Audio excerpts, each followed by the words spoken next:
On a frozen mountain curve outside Flagstaff, retired Marine John Miller saw something that stopped his heart.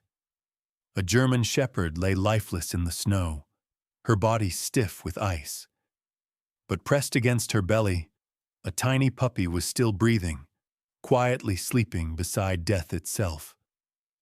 The mother had given her last warmth so her child could live. John had carried wounded soldiers out of war zones, but nothing prepared him for this silent sacrifice. That night, in the middle of a blizzard, a battle between life and death chose him once again. What happens next will shatter you, then remind you why miracles still exist. Before we begin, tell us where you are watching from and if you believe no life should die alone. Subscribe now. Snow wrapped the mountain roads of Flagstaff in white silence after midnight, wind carving icy lines across stone and pine as winter pressed its full weight onto the sleeping town. Behind the wheel of an aging pickup truck, John Miller drove with slow, steady control. At 65, his body still carried the width of old strength, shoulders broad beneath a worn winter coat, forearms thick with muscle and layered scars, hands rough with calluses that never faded after decades of war and labor. His face was deeply lined, cheeks carved sharp by age and endurance, gray beard close-cropped along a jaw once feared by enemies and trusted by brothers. His eyes were the kind that had seen men fall and still learned to look forward. Retirement had taken him from the battlefield, but not from discipline. What it had taken instead was his wife, his unit, and the noise of constant purpose. What remained was silence. He had driven this isolated road every night since moving into the small cabin at the edge of the pine forest. He chose the place because it was far from crowds and closer to memories he no longer needed to explain. Tonight, the snowstorm had worsened without warning. Ice formed under his tires, a thin, invisible trap. He reduced speed, breath steady, senses alert in that old, familiar way that never really leaves a soldier. Then the road bent sharply, and the headlights caught something wrong. A dark shape lay still in the center of the frozen asphalt. John reacted on instinct. His foot slammed the brake. The truck slid sideways, tires screaming against black ice before stopping barely a few feet away. The engine coughed and idled. Snow raced past the windshield in blinding sheets. For a long second, he did not move, heart hammering once hard in his chest, that same sharp thud he used to feel before a firefight. He opened the door. The cold cut into him like broken glass. There on the road lay the body of a female German shepherd, her fur stiff with ice, her ribs barely visible beneath the crusted snow. One ear was folded flat beneath frozen blood. Her eyes were closed. Death had already claimed her, but pressed against her belly was a tiny shape, no bigger than his forearm. A puppy, still alive, curled into its mother's warmth as if sleep could hold death at bay. Its breath came in faint, trembling bursts. The little chest barely moved. John dropped to one knee in the snow. The wind howled through the trees like distant artillery. His gloved hands hovered for a moment before touching the small body. Even through the fabric, the cold shocked him. Too cold. The puppy should not have been alive, and yet it was. The mother dog had used her own body as a shield. She had stayed where she fell. She had not moved. She had not saved herself. She had chosen to save her child. The old Marine swallowed hard. For an instant the forest dissolved and he was no longer on a road in Arizona but in a valley overseas under a burning sky. He saw a woman clutching a child as explosions fell around her. He saw his own hands carrying a wounded soldier through smoke. He smelled blood and dust. loss and loyalty twisted together in his chest. He pulled the puppy gently free. The mother did not move. Snow continued to cover her like a burial shroud. John removed his jacket without hesitation and wrapped the puppy inside it, pressing the small body against his own chest. He could feel the faint heartbeat. Weak, but still there. That was enough. He carried the tiny survivor back toward the truck, boots sinking deep into snow with each step. The cold burned his lungs when he breathed. He placed the puppy on the passenger seat, keeping one hand against its chest as he started the engine and turned the heater to its highest setting. As the truck began to move again, he glanced once more into the side mirror. The mother dog lay alone in the storm. "I will remember you," he thought, "not as a beast, as a soldier." The road back to his cabin was slow and dangerous. He drove with one hand on the wheel, the other shielded around the puppy. The little creature shivered violently now, a soft sound escaping its throat that barely rose above the engine noise. John spoke quietly, as if the sound of a human voice could anchor it to life. He did not use words. He only used the steady tone he once used to guide frightened recruits through their first battle. Minutes stretched into long, aching silence. When the cabin lights finally appeared through the trees, John felt something inside him loosen. Inside the wooden cabin, the cold still lingered, but it was gentler than the storm outside. He placed the puppy near the fireplace, added logs with practiced motions, then returned to sit beside it on the floor. The fire slowly grew. Warmth crept back into stiff fingers. The puppy stirred faintly. John studied the small body. Tan and black fur barely developed. Tiny paws curled inward. Too young to know fear. Too young to understand death. He exhaled slowly. "I have no idea what I am supposed to do with you," he said to the fire, to the dog, to the ghosts of his past. "But I know what happens if I do nothing." His hands shook for the first time in years, not from cold, but from something heavier. The realization that saving a life was still possible after everything he believed he had lost. Outside, snow continued to fall over the road where a mother had given her last breath for her child. Inside, an old soldier sat guard again. Not for a flag, not for a war, for a heartbeat. John wrapped the puppy tighter against his chest as the wind drove needles of ice into his face, his breath burning in his lungs with every step. The snow came down thicker now, swallowing sound and distance alike, and the forest groaned under the weight of winter. He did not slow.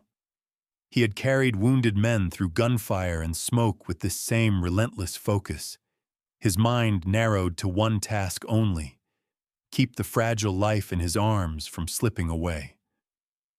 When he reached the truck, his hands were numb and shaking, but his movements remained precise, pressing the small, trembling body into the warmth of the cab, cranking the heater to its highest setting until the engine groaned in protest. The puppy lay on the passenger seat wrapped in his coat, its tiny chest rising and falling in shallow, uneven breaths. Its body was rigid with cold, the softness of youth already hardening too close to death. John rested one thick, calloused hand against its ribs, feeling for a rhythm, for proof that something inside this small creature still wanted to stay. The truck lurched forward into the storm as he turned toward the only place in Flagstaff that would still have light at this hour. The veterinary clinic stood alone at the far end of town, a squat building half buried in drifting snow, its single window glowing pale yellow like a signal fire in the dark. John barely brought the truck to a full stop before climbing out, scooping the puppy back into his arms. The door swung open before he reached it. Dr. Emily Carter stood framed in the doorway, her posture straight despite the hour, a woman in her early 50s with silver threaded through her dark hair. The lines at her eyes earned from years of long nights and difficult choices. Her face bore the calm of someone who had learned to keep panic at a distance so that others could survive it. She took in John in a single glance, the snow clinging to his coat, the rigid way he held the small bundle, the urgency written into every line of his stance. Inside, the air was warm and sharp with antiseptic. Emily moved without hesitation, guiding John toward the examination table as a young assistant emerged from the back room, pale and wide-eyed, her hair pulled into a loose knot with hands that still trembled when the unexpected arrived. The puppy was placed gently beneath the lights. Its limp body looked impossibly small against the metal surface. Emily worked with swift, practiced efficiency. Her fingers tested temperature, pulse, breath. She frowned once, sharply, and shook her head. 15 more minutes in that cold, and it would not have made it, she said quietly. There was no drama in her voice, only fact, but the weight of the words struck John like impact. She began warming the puppy by slow degrees, towels, external heat, tiny measured movements of oxygen. The assistant followed cues with silent precision. John stood to one side, his shoulders still squared as if awaiting orders. Yet something in his eyes had shifted. He had faced death so many times that it no longer surprised him. What surprised him now was how deeply he feared it in this small, breath-thin body. As the color slowly began to creep back into the puppy's gums, Emily spoke again. "We found a site outside the city a few days ago," she said. "Illegal breeding, fighting too. The dogs were in bad shape. Some ran when the storm hit before we could secure everything. That mother must have been one of them. She ran until she could not run anymore." The words landed slowly. John did not reply at once. Images moved through his memory. Refugees scattering in freezing rain. The ones who fell behind and did not rise again. He had told himself that chapter of his life was closed, sealed away with the past. Yet here it was again in another form. "She covered the puppy with her body," he said at last, his voice low. "Would not leave it." Emily looked at him then, truly looked, and nodded once in recognition. There are many kinds of soldiers. Hours passed with the strange elasticity of time that comes when all outside the room ceases to matter. The storm raged on beyond the clinic walls. At some point the puppy stirred, a weak sound escaping its throat, and John felt the tight band around his chest loosen a fraction. When Emily finally straightened, removing her gloves, she allowed herself a small breath. "It will live," she said, "but it will not be easy. The next days matter." John met her gaze. He had seen men live through worse and fall later. Survival was a long road. "I will take it," he said. "Home." The clinic grew quiet again after that. Paperwork, soft voices. The assistant brought a small blanket. The puppy was wrapped once more into warmth that was no longer borrowed from a dying fire but built to last. John held it as if it were glass. Outside, the storm still ruled the streets, but the drive back to the cabin felt different now. The dark no longer felt empty. It felt inhabited by fragile purpose. The puppy slept against his chest, its breath faint but steady. John kept one hand against it the entire way. When he reached the cabin, the fire he had left earlier was still alive beneath a crust of ash. He stirred it back to flame, laid new wood on top, and placed the puppy near the hearth in a bed of folded cloth. The heat slowly soaked into the room, pushing back the cold that had lived there for too long. John sat on the floor beside the fire, his back against the wall, exhaustion finally reaching him now that the crisis had passed its sharpest edge. He watched the small body rise and fall, watched life continue its stubborn work. "What happens now?" he murmured, not to the puppy, but to the invisible weight of the years behind him. In war, orders came from above. In peace, responsibility arrived without warning and waited for no permission. His mind drifted to the words Emily had spoken. Dogs in cages, running in storms, lives reduced to property.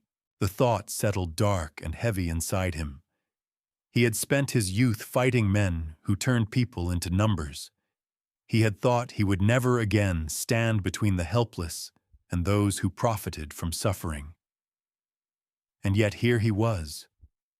Near dawn he stood, his joints stiff, his movements slower than in past years, but no less deliberate. He prepared a place near the fire that would be safe. He learned the sound of the puppy's breathing. He learned the way its body shuddered in sleep. He did not yet give it a name. Names, he had learned, meant staying. When the first gray light of morning crept through the frost-streaked window, the puppy stirred again. Its eyes fluttered open for the first time, dark and glassy and unafraid, because fear had not yet found its way into that small heart. John bowed his head slightly, an old habit of respect. "You made it through the night," he said.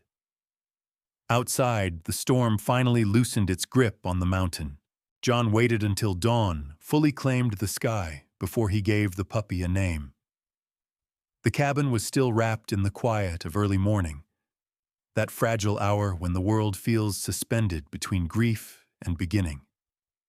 He watched the small chest rise and fall beside the hearth and whispered lightly, as if naming it too loudly might break the moment. "Buddy?" The word felt simple in his mouth, ordinary, and that was exactly why he chose it. Ordinary meant staying. Ordinary meant tomorrow. The first night blurred into the second without rest. John mixed warm milk with careful precision, as if following a combat procedure memorized long ago. He tested the temperature against the inside of his wrist, adjusted drop by drop, then fed Buddy slowly, watching every swallow. The puppy's body trembled at first, slick with cold sweat, its thin coat still too short to trap warmth. John changed the cloth beneath it again and again, wiping each bead of chilled moisture from its narrow ribs. He had once held men together with bloody hands in a jungle half a world away. Now he held something smaller than a memory, and just as stubborn to live. The work was quieter, but the stakes felt no less absolute. By the third day, Buddy could lift its head. By the fifth, it found the courage to wobble across the worn wooden floor on unsteady legs that barely obeyed it. Each small victory hit John with an emotion he had not felt since the end of his service, the strange, fragile relief of seeing life move forward when he had prepared himself for another still ending. He found himself speaking to the puppy more than he had spoken aloud in years. Not commands, not orders, but fragments of thought and memory that slipped out when the silence no longer pressed so tightly around him. He told Buddy about the firestorms of foreign skies, about the men who laughed before stepping into danger, about the way the world never really prepared you for what survived and what did not. Buddy did not understand the words, but it listened with the unquestioning attention of the young, eyes dark and intent, tail twitching in uncertain rhythm as if sound itself were enough to anchor it. On the seventh morning, a knock echoed faintly through the cabin. John had not heard a knock on his door in months. He rose slowly from his chair near the fire, joints stiff with age and fatigue, and opened it to find a woman standing in the snow with a covered pot in her arms. She was tall but slightly bent by time, her frame slender beneath layers of wool. Gray hair twisted into a loose knot at the back of her head where strands had escaped to brush her weathered cheeks. Her skin was pale and thin, marked by the quiet map of years lived in cold places.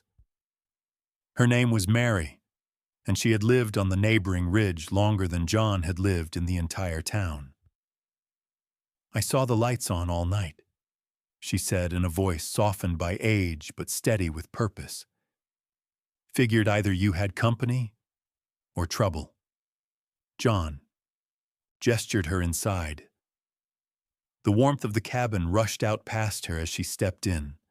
Her eyes moved at once to the small shape near the fire.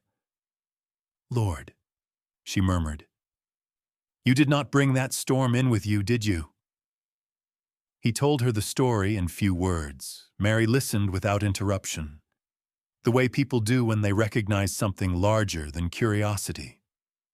She set the pot gently on the table and removed the cloth from the top. The smell of warm broth filled the air, thick with vegetables and slow-cooked meat. "For you," she said, "and maybe a bit for that brave little soul when it is ready." Mary's husband had died 10 winters earlier, taken quietly by an illness that had no interest in fairness. Since then, she had lived alone among the trees with only memory and routine for company. Loss had shaped the lines at her eyes, but had not made her hard. It had made her deliberate with kindness. She knelt with surprising steadiness beside Buddy, extended one careful finger, and let the puppy sniff her. Buddy wobbled forward and licked it. Mary laughed softly, a sound like leaves stirring in late autumn. "You saved each other," she said, without looking at John. "It happens more often than people believe." He did not answer. From where he stood, he could see both of them reflected faintly in the dark window glass. An old woman, an old man, and between them something so new that it carried the weight of both past and future. The days settled into a rhythm shaped by small movements. Feeding, warming, watching. Buddy learned to bark in thin, uncertain bursts that sounded more like questions than declarations. It learned to wag its tail hard enough to drum against the floor in excitement. It learned that John would always be there when it woke. And John learned things too. He learned the precise sound of Buddy's breathing when it was content and when it was not.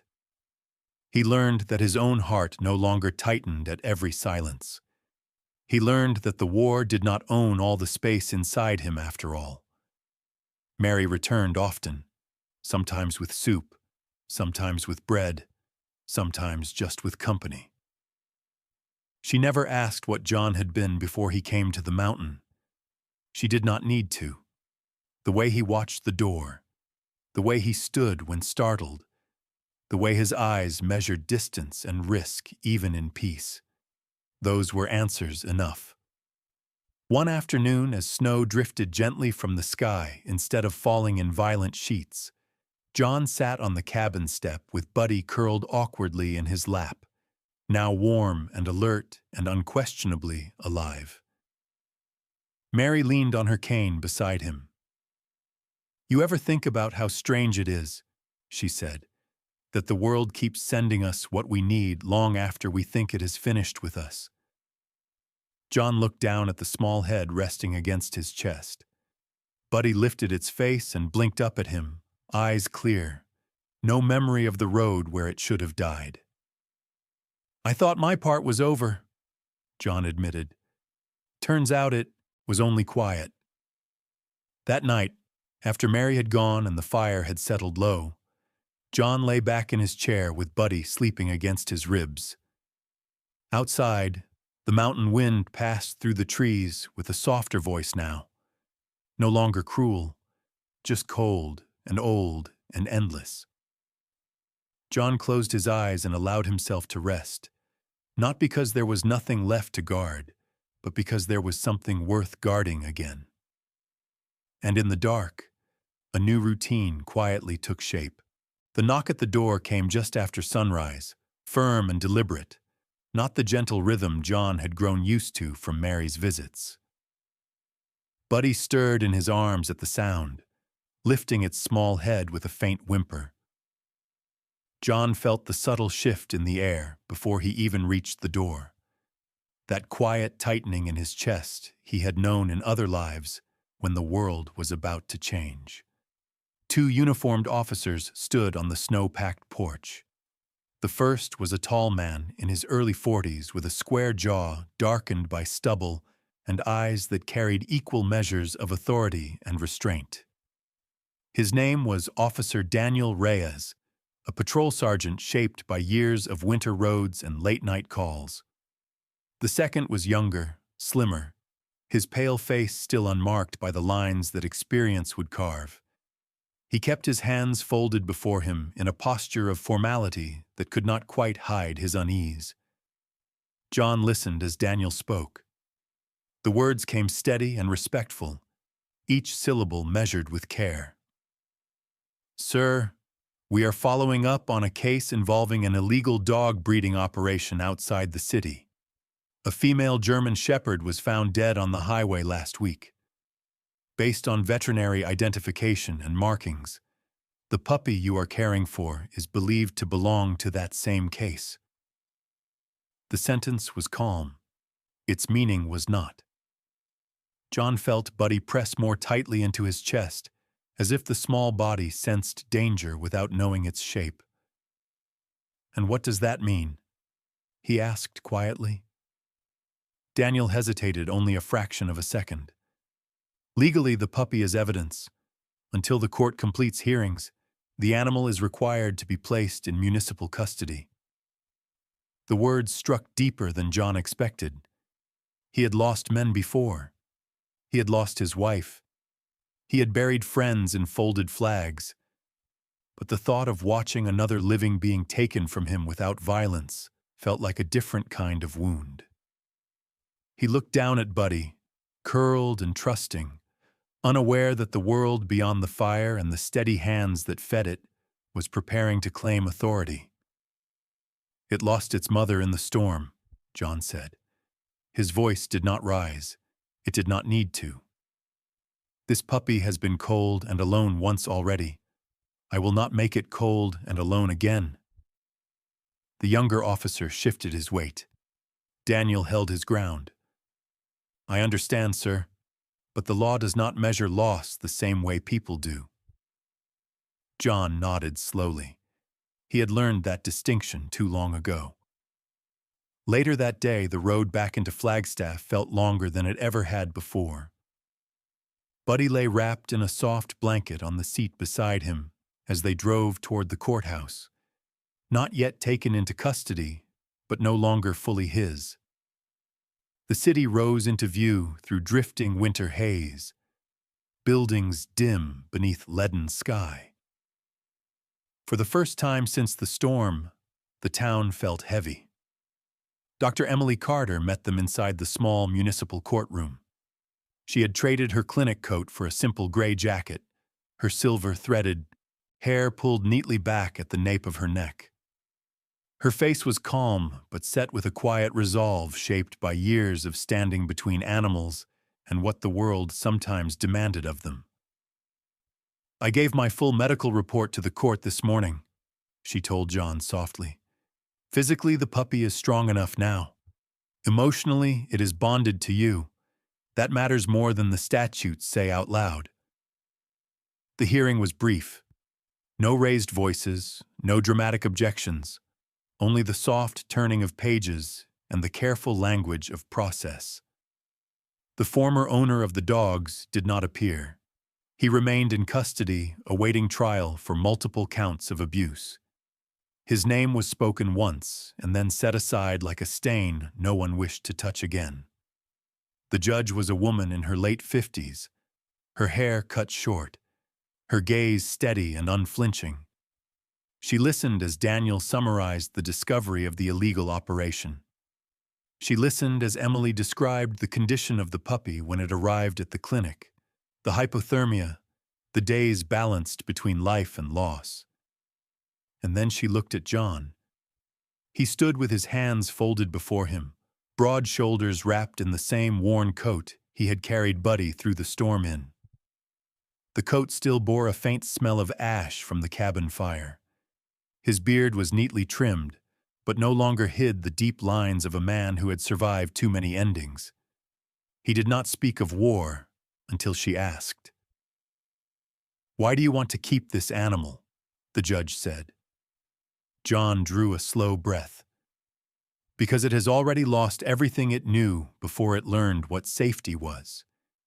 Because I know what that does to a living thing. And because, for reasons I cannot fully explain, I believe it was placed in my hands the same way wounded men once were, to be carried until they could stand again." Silence followed.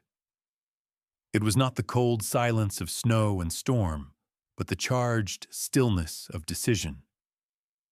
When the ruling came, it sounded almost unreal. Temporary custody granted to John Miller pending final disposition. Supervised release allowed under veterinary oversight. Petition for formal adoption approved in principle upon completion of the criminal proceedings. John did not move at first.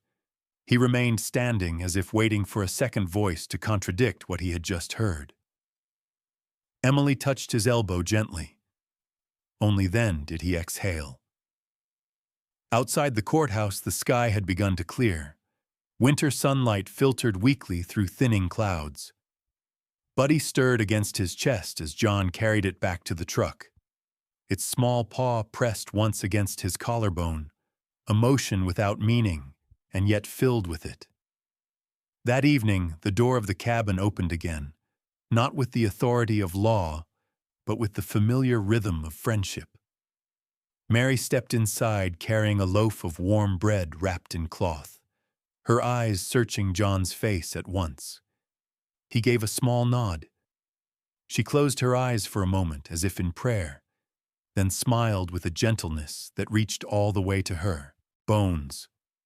John sat by the fire long after night fell, Buddy asleep against his heart. The storm that had started everything had passed. In its wake remained the slow work of justice, imperfect and hesitant but real. The old soldier who once believed he had nothing left to fight for now felt his hands trembling again. Not in fear, but in awe of how easily the world could take everything away and how quietly it could sometimes give one small thing back. Spring arrived slowly on the cold mountain, not in color at first, but in sound. The drip of melting snow replaced the long silence of ice, and the wind lost its bite even before it lost its voice. John noticed the change not by looking at the forest, but by watching Buddy. The puppy no longer shivered in its sleep. It sprawled near the doorway now, stretching its growing limbs toward the light, as if the earth itself had called it outward. Buddy had grown fast. The thin, fragile body that once fit in the hollow of John's coat had filled out with muscle and warmth. Its fur had deepened into rich gold and dark shadow, and its eyes, once dim with cold, were bright with restless curiosity. It ran now. It ran like something that had escaped the edge of death without knowing how close it had been. Its paws tore through softening snow and wet earth with unrestrained joy, and when it returned, it crashed into John's legs with a weight that was no longer delicate. John watched it with a quiet that was no longer empty. He moved differently now. His steps were slower, but they no longer drifted without direction. Each morning he rose with purpose. There was food to prepare, water to draw, a living creature to answer when it called. Responsibility had found him again, not in uniform and gunfire, but in fur and breath and warm bone beneath his palm. The grave lay at the edge of the trees, where the snow had first begun to retreat from the ground. John had chosen the place carefully, a slope where wildflowers grew each year in stubborn defiance of frost. He had carried the mother there himself once the roads thawed enough for him to return. He had wrapped her body in the same coat that had once held her child, and he had lowered her into the earth with hands that did not tremble then, because they had already done their shaking. Now he returned there each afternoon. He walked with Buddy at his side, the dog no longer pressing against him for warmth, but matching his stride with something that looked very much like trust. The forest had changed its scent. Cold pine gave way to wet soil and young leaves. The air carried memory and promise at once. John stopped before the simple marker he had placed. No name carved, only a flat stone and the weight of what it represented. He knelt with care and set down fresh wildflowers that had forced their way through the thawed ground, purple and white and small as hope itself. He stood afterward with his shoulders squared, not in fear or preparation, but in respect. "You fought to the last breath," he said quietly into the trees. "Not for yourself, for the one that could not fight yet." Buddy sat beside him without command. The dog had grown enough now to sense that this place carried weight, even if it could not name it. It pressed its head gently against John's leg. The warmth of its body was steady and real and alive in a way that cut sharper than grief and softened it at the same time. John closed his eyes. For much of his life, fighting had meant violence. It had meant advancing through noise and fire and the certainty that someone would not return. For years after the war, he had believed that was the only language the world used when lives were on the line. But standing there now, he understood what had taken him decades to learn. Not all battles required weapons. Some required endurance. Some required waiting. Some required the willingness to stay and feel when the instinct was to walk away. The mother had fought without teeth or claws that night. She had fought with her body and her will, with stillness against storm and heat against death. John had fought his own way, too. He had fought the cold. He had fought the law without raising his voice. He had fought the quiet inside him that insisted it was safer to be alone. They had both given up something that could never be replaced. Spring unfolded fully in the weeks that followed.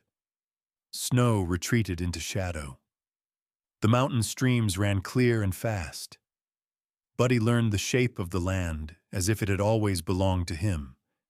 He chased falling leaves. He startled at birds. He returned each time to sit near John's feet with the wide, unquestioning devotion of the young. Mary still came often. She watched Buddy grow with something like wonder and something like sorrow, too, as if every new joy carried the echo of old losses. She brought bread. She brought stews heavy with root vegetables and slow-cooked meat. She brought stories of her husband that she had not spoken aloud in years because there was now someone who listened without needing explanation. Healing did not announce itself in this place. It arrived the same way spring did, quietly and at its own pace. One evening, as the sun lowered behind the ridgeline in soft amber light, John sat on the cabin steps with Buddy resting its weight across his boots.